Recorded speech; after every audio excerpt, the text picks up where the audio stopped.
Jesu Kristu inkosi, ngiyathanda ukubingelela kuwe Baba, nomama nomndeni wonke wakaNsibande, ngibingelele nasekhaya lezwi nasentabeni kaJehova kuyabonelela. Baba, ngiyathanda ukuletha ubufakazi ukuthi ngiyambonga uNkulunkulu kukho konke akwenzayo empilweni yami, ukuthi iy'ngane ziyaphumelela esikoleni. Ngiyambonga Baba, ngibonge ney'nkonzo zikaJulayi. Umoya wami wathokoza kakhulu Baba ukunyathela entabeni. Yathi Baba sifikile ngosuku lokuqala siyolala, nganginokuthi ngihlushwe umhlane.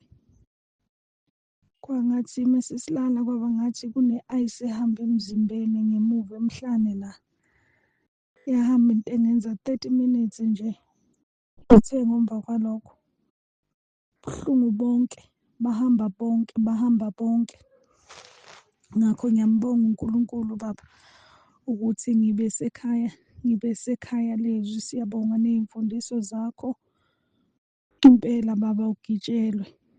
Ngimbonge futhi uNkulunkulu ukuthi ingane inento la ebeleni layo engathi iyakhula ngaphakathi, kodwa silokhu sisebenzisa umkhuleko wabaseRoma 10. Izolo wavuka athi iyaluma manje ngendlela ebekhula ngayo.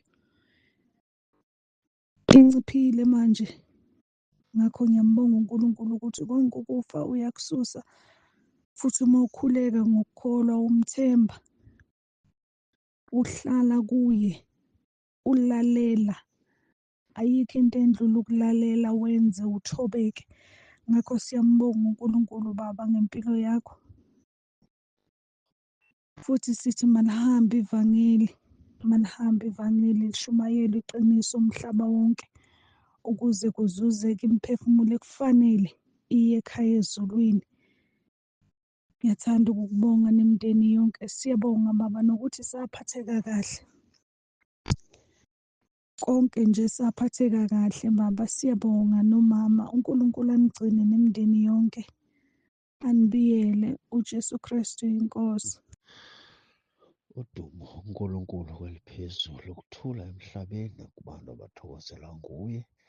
uJesu Kristu inkosi. Ekuseni ndibingelele kubaba umpostolo, ndibingelele nakumama egameni lenkosi uJesu Kristu waseNazaretha. Bingelele ekhaya lizwi, bingelele entabeni yendlu kaJehova, kuyabonelelwa. Bangcwele ekuseni ndithi maniphakamisa amandla kaNkulunkulu egameni lenkosi uJesu. Kunomama oye wangqina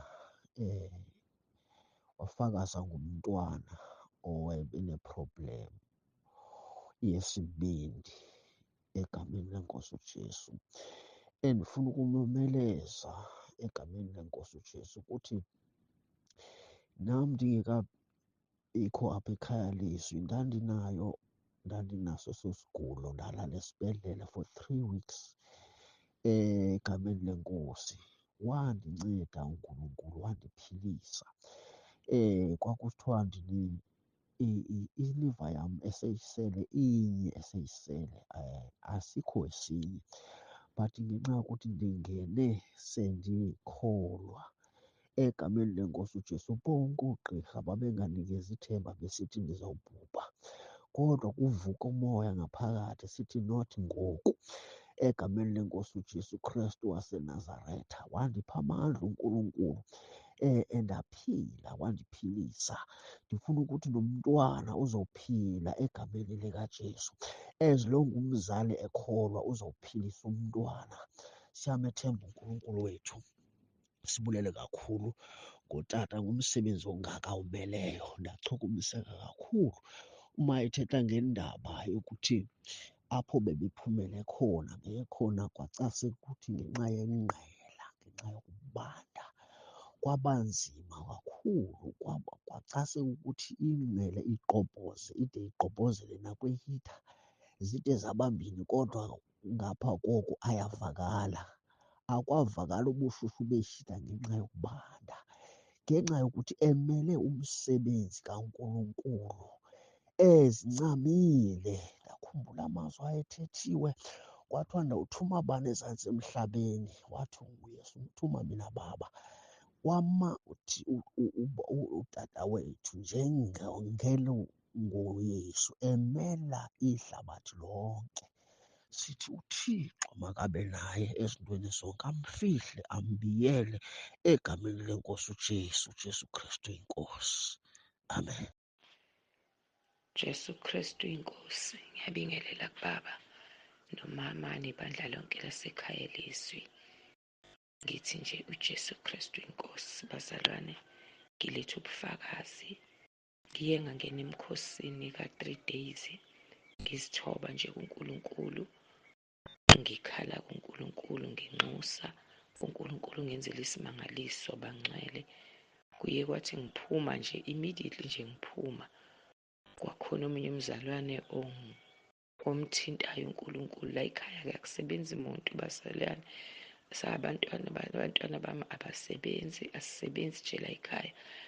Kungekho ngisho nje ukudla kukuncane. Ngibuka nje ukuthi inyanga izophela nini. uNkulunkulu wawenza umusa, wavele wathinta omunye umzalwane, wasinikeza i-cross engakanani, bazalwane. Ngambuka uNkulunkulu ukuthi bengiwubani mina ukuthi ngingathola lokhu. Wangipha nemali, wafaka nemali lo mzalwane. Bazalwane, yazi nje ngawubuka umusa kaNkulunkulu, ngathi ngisajabule kanjalo. Kwafika omunye usisi naye la, wathi hhayi wemama woza, kuthathwa amaphasela laphaya. Ngahamba ngawothatha amaphasela, ngafike ngathola amanye amaphasela okudla. Kwangena ukudla ekhaya kwangakanani, bangcwele. Ngizophakamisa uNkulunkulu. Ngathi ngihambile, okunye ngathi ngihambile, abangcwele bavele banginikelela. Ngabuka uNkulunkulu ukuthi Nkosi, ungibonile Nkosi, uyangazi. Ngibonga nje uNkulunkulu. Ngiwumuntu-ke bazalwane obuyahlushwa nawo umthwalo wokushumayela ilizwi likaNkulunkulu. Ngivele ngathatha kule mali, bazalwane, bazona banginikele yona, ngahambe ngayothenga ithuluzi lokuqhubeka ngishumayela ilizwi likaNkulunkulu. Ngizobonga uNkulunkulu. Ngiyambonga uNkulunkulu kakhulu, bangcwele, ukuthi kwenzekile, nanokuthi bengilokhu ngithandaza ngithi, kodwa Nkosi yami, ngizolithathaphi ithuluzi lokumemeza, ama-mic, ngizolithathaphi ama-mic ngoba anginawo. Kodwa uNkulunkulu uthe maselenza icebo, sekufika le grosa, kwafika nemali, konke kwalandelana. Ngathi ngizothatha kule mali ngiyothenga ama-mic, ngiqhubeke ngishumayela ilizwi likaNkulunkulu. Sengiyafisa-ke nje ukuthi uNkulunkulu angimise ngishumayele ivangeli leqiniso. Ngiyafisa ukuthi uNkulunkulu angimise kule ndlela, ngime ngempela, ngisize lapho uNkulunkulu afuna ukuthi ngisize khona, angisebenzise. Ngiyabonga bangcwele, ngizobonga uJesu oyena yedwa. Ngithi uJesu Kristu uyinkosi. uJesu Kristu uyinkosi. Baba, ngiyabonga nje kakhulu, Baba uNkulunkulu ongenzele umusa. Ubaba Zikalala ubengasasebenzi kahle nje emsebenzini. Sethi uzoyekela nje, cha usezoyeka ngendlela kade sekubheda ngakhona emsebenzini. Kodwa-ke ngangena kumkhosi we-14 days. Ngicela nje uNkulunkulu ukuthi angenzele umusa, ngoba ngibona nje ukuthi kuningi okuzoba khona okuzoba yinkinga uma kuthiwa naye usehleli. Hhayi, uNkulunkulu ngiyambonga kakhulu umsebenzi awenzile. Manje uyasebenza nje impela, ubuyele emsebenzini wakhe ngendlela ade esebenza ngayo ekuqaleni. Uyasebenza nje impela, akusekho lokhu ukuthi asebenze akahlale isikhathi eside engasebenzi. Ngiyambonga uNkulunkulu Baba, ngiyambonga kakhulu uNkulunkulu. Ziningi nje Baba ama-testimony. No-anti wala endlini kade esho nje umntana wakhe ubenesifuba, ngamnikeza umkhuleko waba-Roma 10. Kade sixoxa nje ethi hayibo, umama kade agcina ukulona uphathwa isifuba samphathi nje. Hhayi, uyasebenza ngempela umkhuleko nasesikoleni. Ke sabanikeza abantwana labade bekhala behayiza umkhuleko lo wamaRoma 10. Hhayi, nabo futhi abasakhali kanti nje babekhala behayiza. Hhayi, sihleli nje kahle. Nkosi yami, siyabonga kakhulu Baba uNzimande, sibonga kakhulu uNkulunkulu, Baba uNkulunkulu ngawe ukuthi umsebenzise ngendlela akusebenzisa ngayo uJesu Kristu inkosi. uJesu Kristu inkosi. Ngiyabingelela baba ekhaya lethu nasentabeni kaJava. Kuyabonelelwa. Baba, ngiyabonga uNkulunkulu omkhulu. Njengoba selisho leli gama lithi Jesu Kristu inkosi. Inkosi ngempela. Khona umzukulwane baba wayengafundi kahle esikolweni, engafuni ngisho incwadi, noma uthi ifunda ebuke engafuni ukuya encwadini. Ambiza baba, sikhuleka njalo, siyakhuleka naye njalo baba. Manje mase ngimbuza ukuthi ukuhamba kanjani, athi hayi gogo, sekuhamba kahle manje esikoleni, sengiyathola manje, angisarong nasesikoleni. Ngithe kuJesu Kristu inkosi, ngoba ngamtshela ukuthi maye esikoleni, mayefika esikoleni evula incwadi ebhala athi Jesu Kristu inkosi, cela amsize ukuthi afunde, amvule nengqondo, athande nesikole. Ngithi uJesu Kristu inkosi baba, umsindisi wethu njalo. Nami baba ngile check-up esibhedlela, njengoba ihlo lami lalivalekile, seliyavuleka manje ngomthandazo aseRoma. NoJesu Kristu inkosi baba, hhayi, kuyasebenza ngempela nkosi yami. Ihlo seliyabona, seliyavuleka impela nje. Akusafani nakuqala lingafuni ukuvuleka, selivuleka impela manje. Sekusele kancane ukuthi libone kahle, libuyele esimeni salo manje. Ngithi Jesu Kristu inkosi baba, uNkulunkulu asibekele nina, asilondole nawe nomama, asilondolozele nina, anibiyele. Heyi baba mkhulu, niyasifundisa, niyasakha, niyasibuyela, nabantwana bethu siyabafundisa. Siyabonga baba. Ngithi mina uJesu Kristu inkosi, ngiyacela baba ukungithumelele umthandazo kaMeyi 18. Ngiyawucela kakhulu baba, ngiyacela. Ngithi Jesu Kristu inkosi, Jesu Kristu inkosi. Amen. uJesu Kristu yinkosi. Ngiyabonga kakhulu Baba Nzimande, uNkulunkulu akubusise kanye nomndeni wakho, anibusise, anibiyele futhi. Ngibonge kakhulu umusa wakho nothando lwakho Baba. Ngiyabonga kakhulu. Enye nenye into inesikhathi sayo. Ngizamile nami ukuthi ngithole kwabanye, ngithi ngivuma izono. Umzalwane uSisigcino Philile Mbuyazi ungithole ngikwenye igroup, ungithole ngimangele nje, ngingazi ukuthi fanele ngenze njani ngoba ngike ngakhuluma nomunye lapho ongifake egrupini, kwathola ukuthi akanginaki, but-ke ngiyazi ukuthi nginayo naleyo inkinga ye-rejection ikhona. So kwaba ngathi uNkulunkulu umthumele kimi, uthe makanginaka ngathi bekangibona ukuthi ngize ngiyakhala ukuthi manje mase kunje ngizoyaphi. Hhayi, uNkulunkulu uyabathwala bakhe, akabalahli futhi uyazi ukuthi kumele sisizeke kuphi. Omunye nomunye unendlela yakhe uNkulunkulu afuna asizeke ngayo.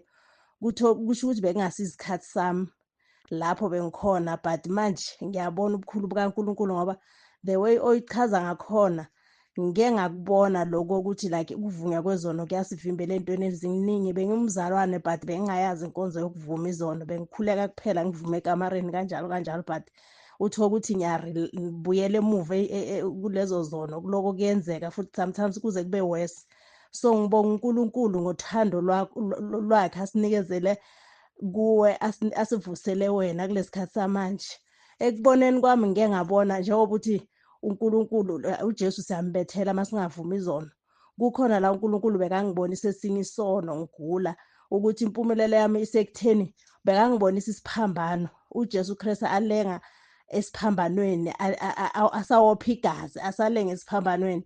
So like kusho ukuthi bekasho ukuthi ngiyambethela because impumelelo yami isekuvumeni kwezono but angizivumi, kodwa kwathola ukuthi Angithi angifundiswanga ukuvuma izono, bengingazi ukuthi fanele ngenze njani. Mawuqaqisa manje sengimamela ama-VN nako konke, seyabuya lento yacaca kimi ukuthi hhayi mani, ngiyambethela uJesu kahle kahle, ngoba makeza vele asabethelwe kusho kona ukuthi igazi lakhe kimi kuye, like kusho ukuthi alisho lutho kimi if azovela asesenegazi asesiphambanweni. Inkinga bekukuvuma izono, ngoba uze wangitshela uNkulunkulu ukuthi into ngoba bekungathi uye ongi-intercede-elayo.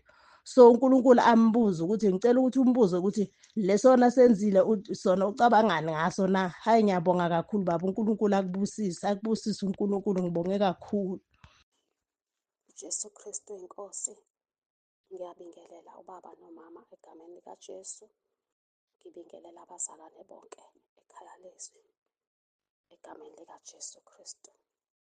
Ngiyambonga kakhulu uNkulunkulu ngey'nkonzo zikaJulayi engiqala ukuya entabeni kaJehova kuyabonelelwa. Kanti nokungena egruphini ayikakapheli ngisho inyanga embili, kodwa ngaya emkonzweni bengineBhayibheli belingekho kahle esimeni. uNkulunkulu wangenzela umusa, omunye umzalwane wavele wanikela wangipha iBhayibheli elisha elihle. Ngithe ngithi ngiyaqalaza ngithi ngifuna ukubonga ngangabe ngisambona. Angazi noma ngingambona manje ngoba ngangiqala nokumbona nganakile. Waphinde uNkulunkulu wangenzela umusa, benginezinso, ngiphathwa izinso kakhulu, ngiphuza amanzi ngingasindi, inyama yenkomo ngingayidli, nesikabhu ngingayidli, sengahlala ngidla inyama yenkukhu kuphela. Benginezifo nje ngoba ngisho i-BP benginayo, ama-ulcer nginawo. uNkulunkulu wangenzela umusa, ngasinda. Amanzi angisawaphuzi, ngaphuza nje ngoba kufanele ngiwaphuza, hhayi ngaleya ndada ngiwaphuza ngayo. Inyama yenkomo ngiyayidla. Bazalwane, ngiyazibongela kakhulu kuNkulunkulu, ngenzela umusa iminyaka emingaka. Miningi kakhulu iminyaka ngiphethwe izinso, zangiqala ngo-2012. Ngikhulekela ngingasindi, kepha ekhaya lezwi angisukumanga ngisho nokusukuma nje, ngavele ngahlala phansi ngathinta izinso ngesandla sami, ngabamba izinso ngihleli phansi. uNkulunkulu walapha konke, waze wangibhansela ngale iBhayibheli. Ngiyambonga kakhulu uNkulunkulu. Singayaphi uma singasuka ekhaya lezwi sithola konke imfundiso. Siyabonga kakhulu baba, siyabonga noma siyabonga. Niyasikhulekela nilali ngenxa yethu. uNkulunkulu engathi enganibusisa kakhulu egameni likaJesu. Jesu Kristu inkosi. Jesu Kristu.